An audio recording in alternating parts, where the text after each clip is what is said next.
Hello, Aries, Sun, Moon, Rising, and Venus signs. Kamusta kayo? Sana po nasa mabuti kayong kalagayan. Welcome back po sa Star Tarot. Kung bago kayo rito, welcome din kayo. Thank you sa inyong support. I truly appreciate it. God bless you all.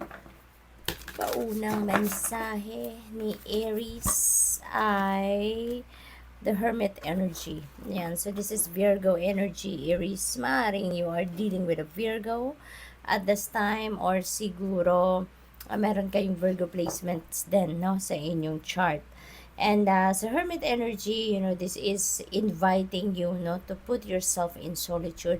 Inibitahan kayo dito na mag-me time kayo, no. This is this is a must, no, na mag-me time kayo, magnilay-nilay, magmuni-muni, connect with your soul, connect with your higher self, no, kasi maaaring ang iba sa inyo dito nagugulhan or pagod, or maaaring meron din mga divine guidance na pinapadala sa inyo ang universe at maaaring hindi ninyo napapansin yan. Kaya there is an invitation dito na mag-solitude kayo. Kasi kapag mapag-isa kayo, you can rest your body, you will also rest your mind, diba? At with that, maririnig ninyo ang gabay sa inyo ng divine universe, no? Kasi matatahimik na ang isip ninyo, so mas maririnig ninyo yung intuition ninyo, maririnig ninyo yung soul ninyo, no?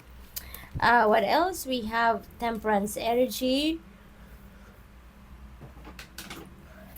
This is about balance, Aries. So, most likely talaga, since pinibitahan din kayo dito na mapag-isa muna kayo, mag-alone time kayo, maaaring merong imbalances talaga na nangyayari siguro sa buhay ninyo sa ngayon. Kaya naman, kailangan na magpahinga din kayo, no? You need to bring the balance back in your life nang sa gayon mas maging maayos, makakapag-concentrate kayo,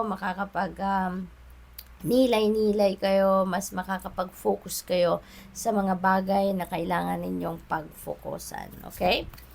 We have Knight of Inspiration. Ayan, so follow your intuition. Yan ang mensahe para sa inyo sa ngayon. Follow what your intuition is telling you, Aries. So most likely talaga, Aries, marami ang guidance na pinapadala sa inyo ang divine universe through your through intuitive messages, no? At yan ay kailangan ninyo na rinig at this time, para nang sa gayon magabayan kayo ng kung ano ang dapat ninyong gawin, ano yung dapat ninyong pag-focusan at this time. There is travel also na very imminent for some of you, Aries. Meron travel, merong pagbabiyahe dito, and that could be for various reasons, no? Hindi natin alam, depende sa inyong sitwasyon kung ano yung mga biyahe na ito. We have the star energy, napakaganda, no? The star energy is about wish fulfillment. Kaya, most likely, meron kayong wish dito na magka-come to fruition. Meron na kayong makakamit na minimithi ninyo sa buhay. So, this is really a very good energy. Meron ditong new hope, new optimism, new beginnings, no? May bagong pag-asa, may bagong path na ipapakita sa inyo ang universe dito at gagabayan kayo, no? Kaya importante na makinig kayo sa iyong intuition because there is guidance, no? Dadalhin kayo nito kung saan man kayo dapat makarating, dapat kayo mapunta at this time. We have number 25, deceit. Mag-iingat kayo, Aries, no? This is a warning for you na merong mga tao sa paligid ninyo na may hindi magandang binabalak or hindi magandang iniisip, kaya mag-iingat kayo. Okay? Be careful with your valuables, tangible or non-tangible. Kung ano man ang mahalaga sa buhay ninyo, yan ay i-monitor ninyo, tignan ninyo, ayusin ninyo, pag-ingatan ninyo. Kasi you never know kung sino yung mga maaaring nagbabalak ng hindi maganda sa inyo. We have number 22. Yan, yin yang, balance as well, no? Aries, talagang sumisigaw ang mga energies ninyo sa ngayon na ibalik na ninyo ang balanse sa buhay ninyo. So, napakahalaga talaga na magkaroon kayo ng oras, panahon, atensyon, no, para sa sarili ninyo. Mag-self-care kayo. Okay? Kasi maaring ang focus ng karamihan sa inyo siguro, puro lang nandun sa pagtatrabaho, relationships, pamilya, obligasyon, responsibilidad, ano. But yung pagsa-self-care ninyo, maaaring hindi nyo na yan nabibigyan ng panahon. Okay? Kaya yan ang paalala sa inyo sa ngayon. There is also synchronicity right here, Aries. We have number 22. Number 22 is a master number. So I suggest po, please look up for the meaning of master number 22 for more guidance. We have number 34, door to personal healing and happiness. Napakaganda kasi sa star energy, there is a new beginning energy on that. Tapos dito, so door to personal healing and happiness, meron din ditong bagong simula, and this is also a new beginning energy. Kaya napakaganda kasi meron mga naghihintay na bagong sitwasyon sa buhay ninyo, bagong pinto ang nagbubukas or magbubukas sa buhay ninyo at this time. Sa ngayon, personal healing, no? And happiness is coming your way. So, tignan natin kung ano pa ang ganap. We have trust the universe. Ayan. So, magtiwala kayo, okay?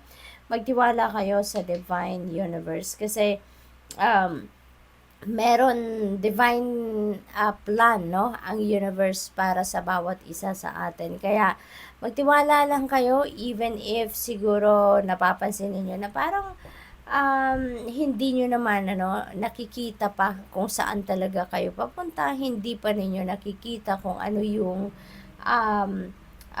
papatunguhan ninyo, no, na path. Maaaring you've been working so hard already, maybe may katagalan ng pinagtatrabahuan ninyo ang isang bagay, pero parang hindi ninyo nakikita yung end product nito, yung resulta ninyo, parang hindi man lang ninyo naaaninag. And maybe you are starting to question yourself, or maybe you're starting to question the universe. Kaya, magtiwala lang tayo, no? Yun ang panawagan sa inyo sa ngayon. Just trust the universe, surrender your concerns, and maghintay lang kayo, no? Maghintay lang kayo, at mangyayari kung ano ang para sa iyo. We have ask and receive. Ayan, so humingi ka lang at yan ay ibibigay sa iyo. There is a promise of fulfilling your wishes, no? Dito sa ask and receive energy. Humingi ka, no? Humingi ka, magdasal ka, no? At yan ay ibibigay sa iyo. Power and intention. Ayan. So, you know what, Aries? Siguro, ang kailangan ninyo dito ay siguraduhin nyo din muna. Ano nga ba talaga ang gusto ninyo? Ano nga ba talaga ang minimithi ninyo? What are you wishing for, no? Yan ang hinihingi sa inyo dito, Aries. And siguraduhin nyo muna kung ano talaga yung wishes ninyo, so that mapadalhan kayo ng universe ng tulong. Kasi maaaring in the past, iba yung mga intentions niyo, iba yung mga pinagdadasal niyo, at maaaring, let's say for example, kahapon iba, tapos ngayon iba na naman, no? So maaaring iniisip, sinasabi siguro dito ng universe sa inyo, ano ba talaga kuya? Ano ba talaga ate, 'di ba? Kaya itong hinihingi sa inyo sa ngayon, siguraduhin niyo muna, no, kung ano talaga yung gusto ninyong mangyari. Ano ba talaga yung gusto ninyong ma-manifest sa buhay ninyo at a given time, at a certain period of time. And set your intentions, at saka yan ay ibibigay sa inyo. Tutulungan kayo ma-accomplish ninyo kung ano man yan. So good luck. Thank you for watching. Love and light. Namaste.